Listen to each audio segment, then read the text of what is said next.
Խաչաղբյուր գյուղում պաշտոնապես բացվում է ֆերմեր վերամշակող Պետրոս Պետրոսյանի հիմնած առաջատար ֆերման։ Որակյալ կաթ մթերելու խնդրին բախված ֆերմերը որոշել էր սեփական օրինակով ցույց տալ ինչպես կաթ արտադրել։ 2021 թվականին ռազմավարական զարգացման գործակալության անասնապահության զարգացում Հայաստանում հարավ-հյուսիս 2 ծրագրի աջակցությամբ սկսել էր ֆերմայի շինարարությունը։ Ծրագրով ֆերմերին տրվել էին շինանյութ եւ սարքավորումներ, նաեւ եվրոպական երկրների փորձն ուսումնասիրելու հնարավորություն։ Պետք է անասնաֆերման համալրեինք բարձրակետ անասուններով։ Դրա համար մեզ նորից օգնության հասավ ռազմական զարգացման գործակալությունը, արտասահմանյան մի քանի շրջայց ենք ունեցել, փորձի փոխանակում, հետագայում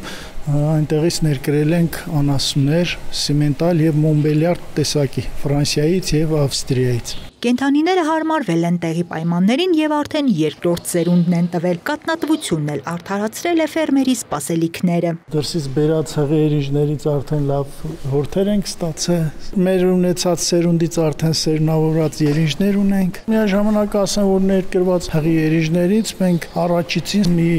լակտացիայում 5000 լիտր կաթ ենք ստացել։ Անասունները ազատ պահվածքով են պահում, իրանք շատ իրանց հրաշալի են զգում։ Առանձնահատկություն չկա, այս պահվածքը ավելի հեշտ է, քան մեր ավանդական պահվածքը։ Անասնապահության զարգացում Հայաստանում հարավ-հյուսիս 2 ծրագիրը ֆինանսավորում է ավստրիական զարգացման գործակալությունը։ Գեղարքունիքի մարզում 3 առաջատար ֆերմա է հիմնվել գործընկերությամբ էկոնոմիկայի, տարածքային կառավարման եւ ենթակառուցվածքների նախարարությունների, մարզպետարանի եւ տեղական ինքնակառավարման մարմինների։ Անասնապահության որպես գյուղատնտեսության առաջատար ճյուղի զարգացման գործում մեծ է անհատ ձեռնարկատերերի դերը։ Մենք գործը հեշտացնողի դերում ենք։ Տեղի ֆերմերները կառավարության աջակցության ծրագրերի միջոցով հնարավորություն ունեն յուրացնելու եւ տեղայնացնելու Ավստրիայի, Ֆրանսիայի եւ այլ երկրների անասնապահության ոլորտի փորձը։ Բավականին նորամուծություններ կան եւ մարդկային գործոնը շատ է քչացել ֆերմերային տնտեսությունում, պրոցեսները ավտոմատացված են արդեն։ Առաջատար ֆերմերների ընտրության հարցում շատ կարևոր դեր է խաղացել, թե ֆերմերները ինչ մակարդակով են ներգրաված եղել